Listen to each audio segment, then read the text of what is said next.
Hey guys, good morning, good afternoon, good day, depending on when you're watching this. I am in Raffine, Virginia right now, headed up to Pennsylvania. I just did my pre-check. I got about 10 minutes until my 10-hour DOT break is complete, and I can begin on the road. I'm gonna show you some pictures because it's really nice up here. Like it's very cold. It's 22 degrees right now. It's not snowing. Clear skies, and I'm gonna show you some pictures here. Get out and take some pictures. But yeah, so I just did my walk around, my pre-trip, and check my truck, check my trailer and everything, make sure all the lights, clearance lights, turn signals was working. And yeah, we're good to go as soon as my break is completed. But once I get to Pennsylvania, I'll be dropping this load off for a relay so somebody else can pick it up, and then hopefully by then I'll have my pre-assignment. Should take about 4 hours. Should be able to get there by 11. And yeah, talk to you then. Catch up.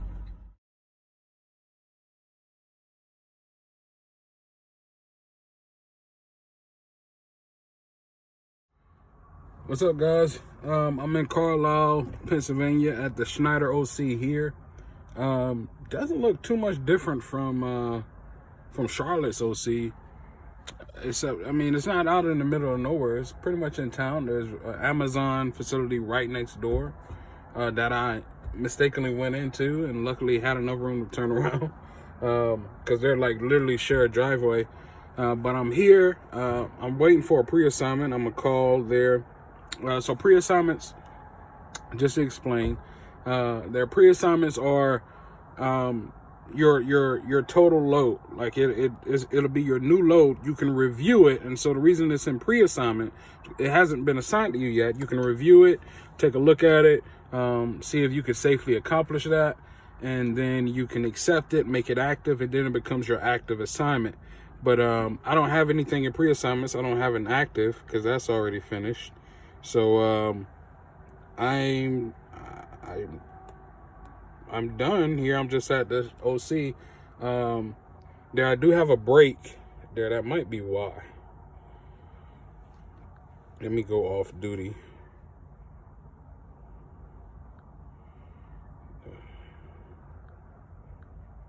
I'm gonna go off duty here, so I'm not wasting my time.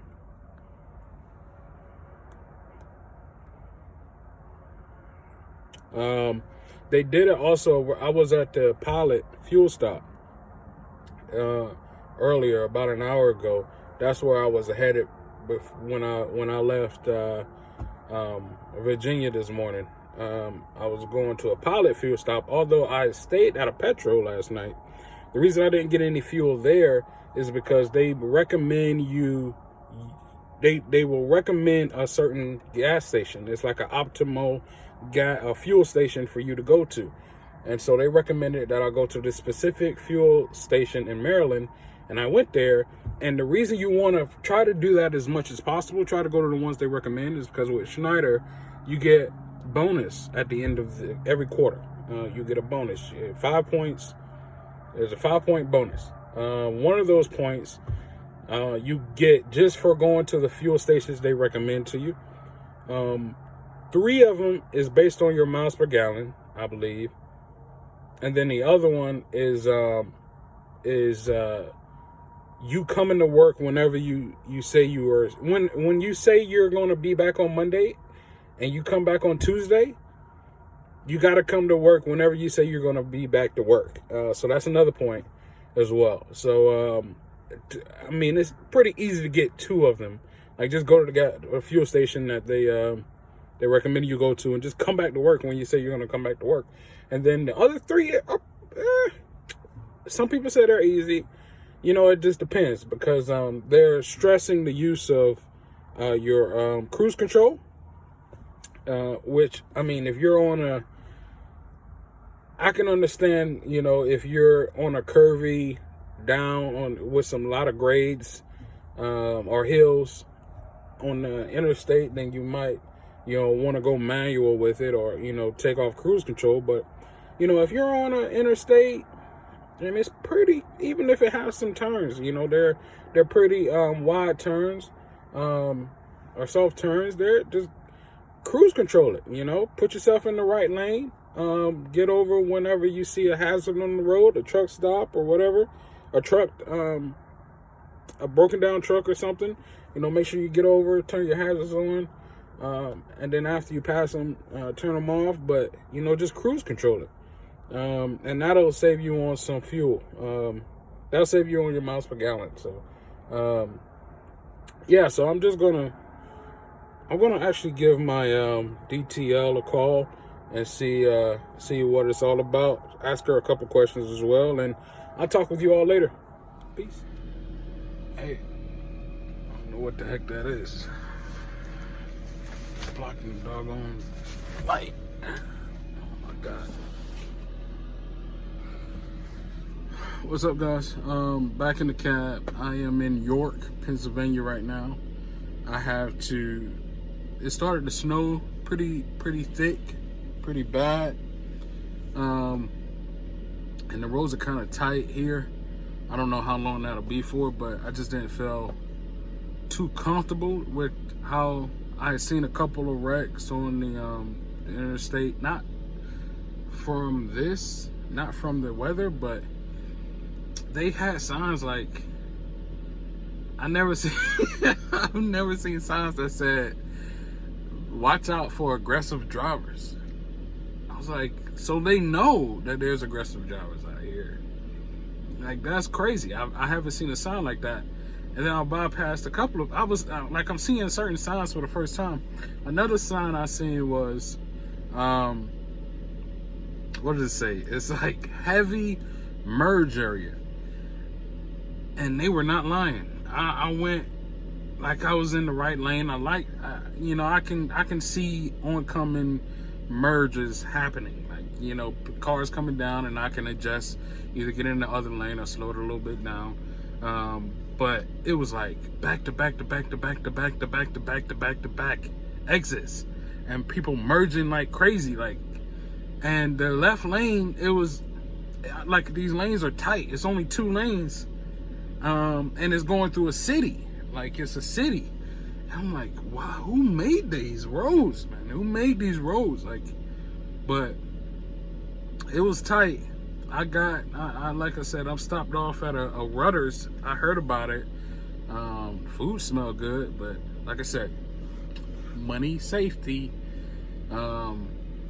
just bring some food with you. I showed you my cooler. I have it stocked full of food.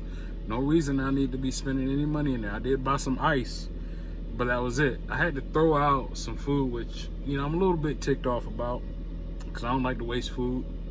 But I had these pack of burgers I had bought that I was going to cook on that little grill thing, the only thing that I could buy. One of my commenters, by the way, I forget his name, had mentioned that it should be not an 800 watt, but an 1800 watt. And I got to check on that, because he's probably right. And if it's an 1800 watt, it should be able to fit in here. I'm on my bed right now, so this is the cabinet here that I, will be able to fit a fridge in there.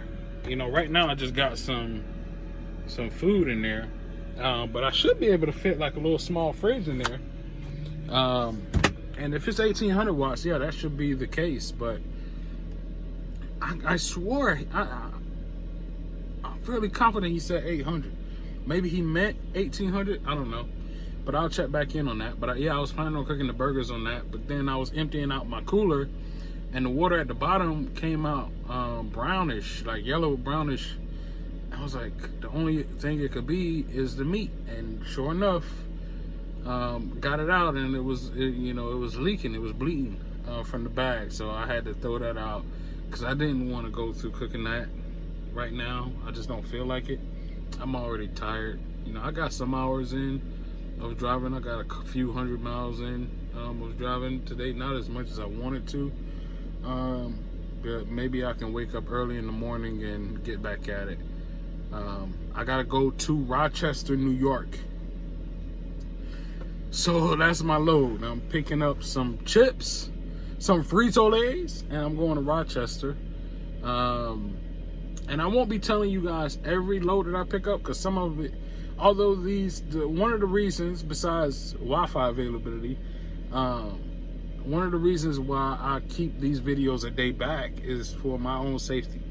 I can pretty much deliver a load typically within a day or two. And by the time you see the video, it's already off my hands. So it's my own safety. Sometimes it can be just like I had yesterday, a high value load. And I don't want that. I don't want, to be advertising that's a high value load, whatever it may be. And that's why I didn't show the Carlisle OC, because that was a high value load, and I don't want to be advertising that. But yeah, those are reasons why it's typically a day behind. But I will be going to Frito-Lay, picking up some chips here picking them up in Maryland and taking them to Rochester, New York. I'm excited and nervous about it because it's a Monday. I will be driving in the morning. I don't know how Rochester is, if that's like country style, out of the way. I hear a lot of people say they're from Rochester, so I want to say it's a big city, but I don't know. I've never been there. I've only been to Buffalo and New York, and that's it.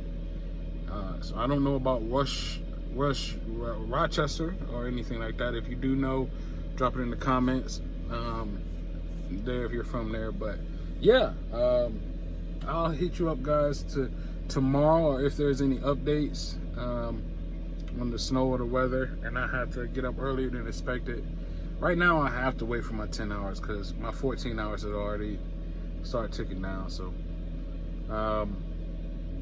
yeah, if any update, I'll reach back out to you guys.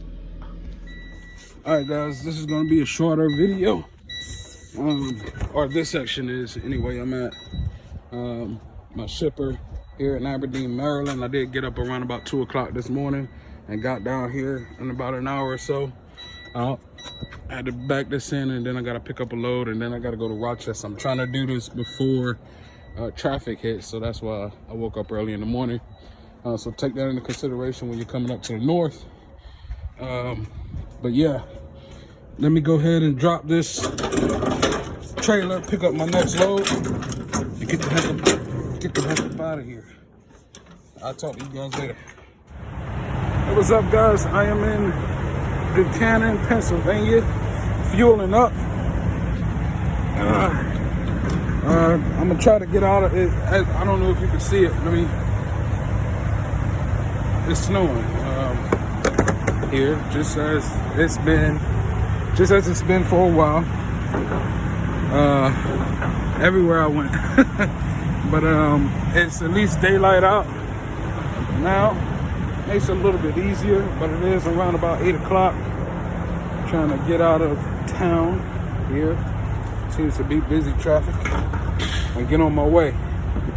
I'll update you guys. I'm trying to make it to Rochester here. I think I got another 200 miles. And I'll be there. And I'll update you guys when I get there, carrying this load. Make sure both my caps are tight. Just washed my hands, but now I got grease back on it. I'll talk to you guys later. What's up, guys? Ladies, females, good morning.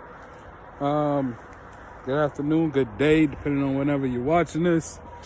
I am in Painted Post, New York, about 70 miles outside of Rochester, heading to Rochester. I am not on the side of the road, but I am at it's like they call it a tech stop. It's just like a get out, stretch your legs, walk your dog kind of thing. I don't know what made these tracks. What the heck was that? Like a freaking mountain lion, dude. It's so wild, man.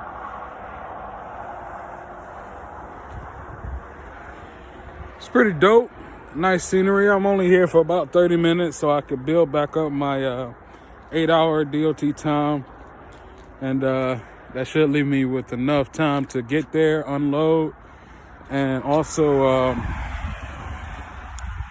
sit it down for the night as well. I mean, I don't know what interstate this is. Interstate 86, I think. It was kind of rough. It was snowing when I was in Liverpool, Pennsylvania this morning. It was snowing.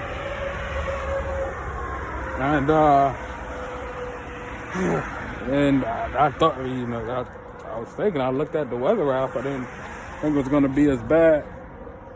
But it was pretty bad.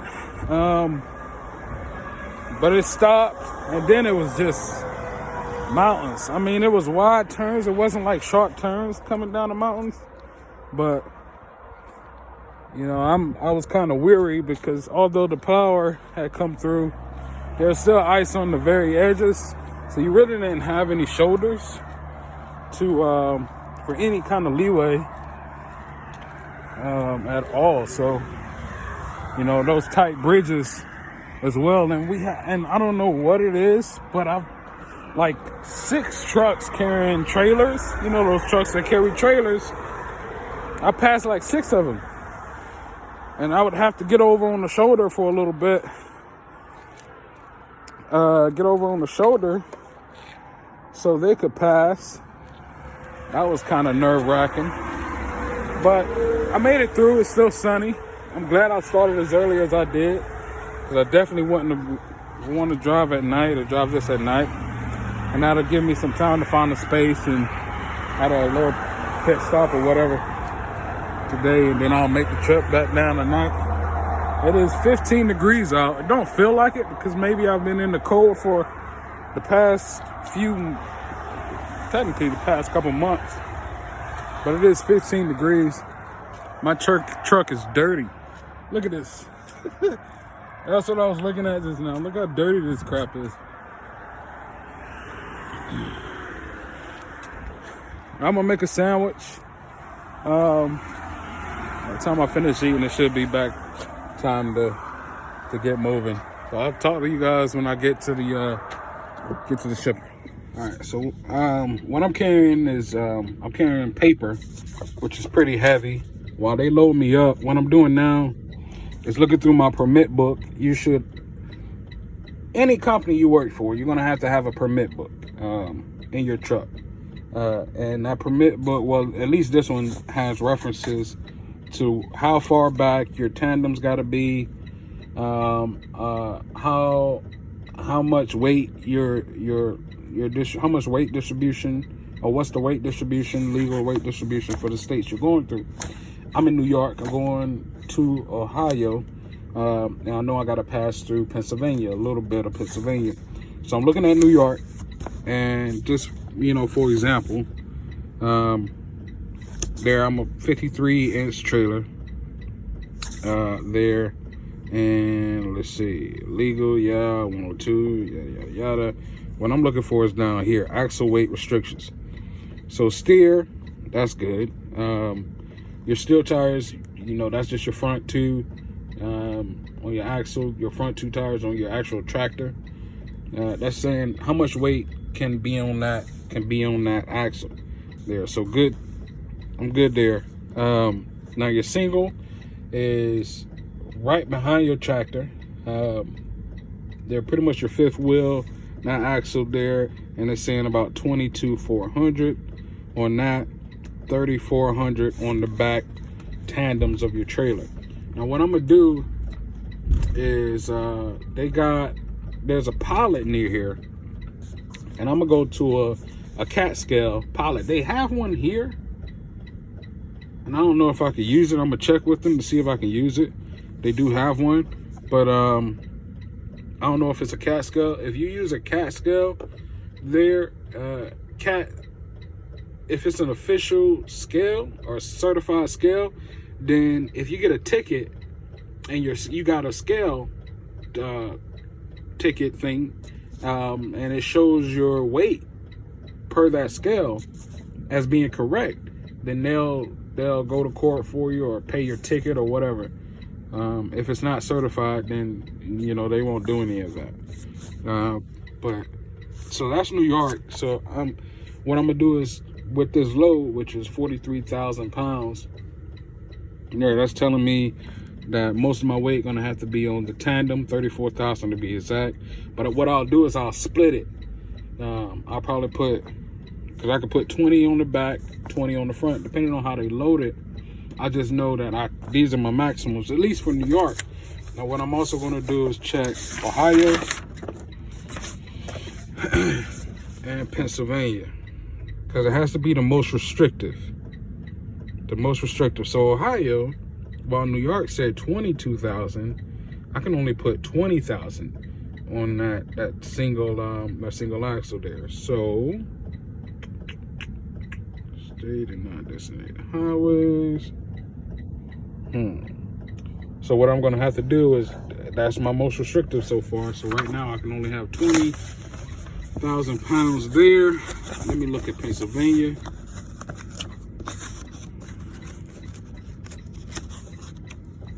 Look at Pennsylvania here. Okay. So Pennsylvania is the same thing as Ohio. Okay. So now I only have to split it up. Okay. So, I mean, if load right, then I should be good. Another thing I got to look for is my Okay. So another thing I got to look for is my what do you call the thing? I'm sorry, it's just been a long morning already. I got to look for my tandem settings here for each state. I think this is a Wabash, I believe. So let's see here. It's telling me which pin, which pin. Let me look. If I put it, it's telling me which pin on the tandem slide bar or the slide rail, the slider rail for the tandems, which pin to put it in to be legal for that state. I'm looking for the most restrictive out of the 3 states that I'm going through, and I'm trying to see if I put it on 41. That means that the back, if you put the half of the back of your tandems, your rear tire on your trailer up above 41, it's 40 for California, but 41 feet there from, it should be legal everywhere. And I think South Carolina is the only one with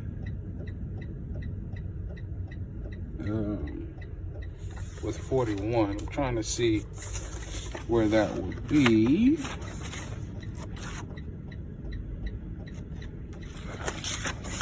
Let me see where that would be.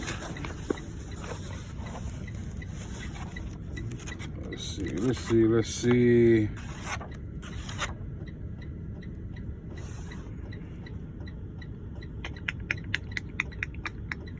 43, 48. That's the length of the trailer.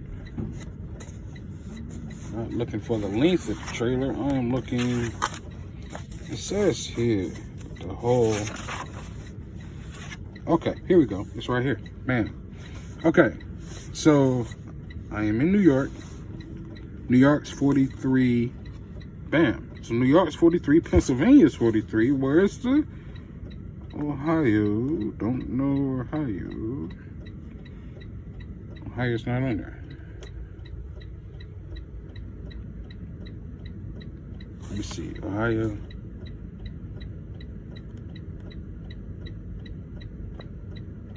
Maybe Ohio just don't care.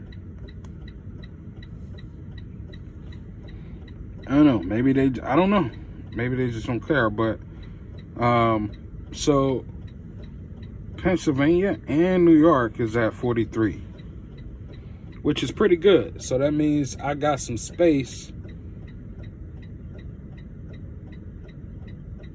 I don't have to back my my tandems all the way forward on my trailer there. So I got a little bit of actually what it would, okay, so let's look at this trailer right here. So if I put those tandems all the way forward, that's going to give me a tighter turning radius.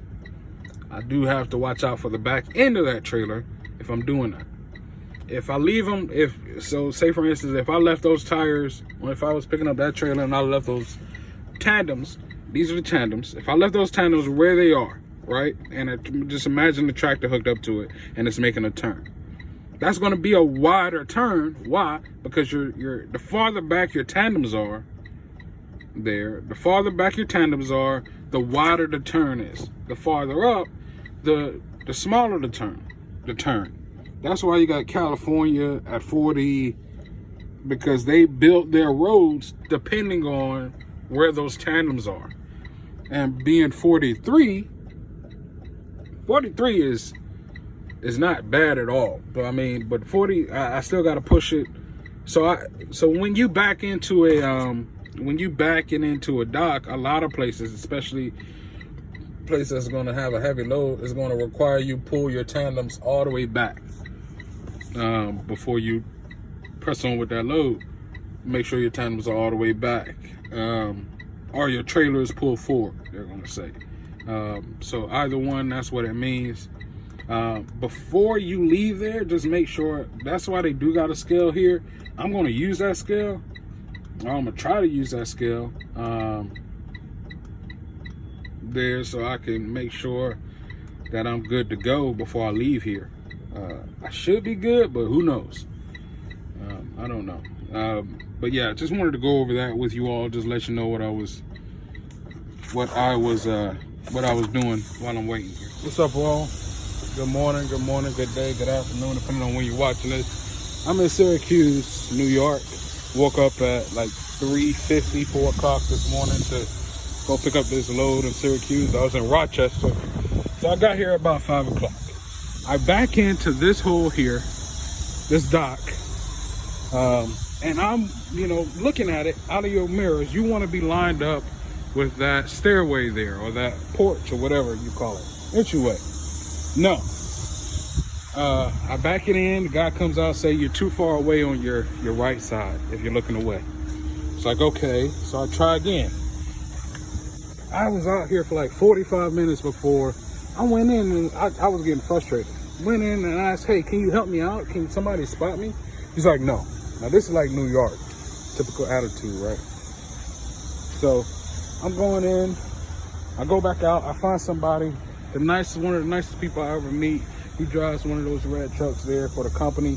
He helped me out for a good 30 minutes. I kept backing in, couldn't get it. So he helped me out by walking me back.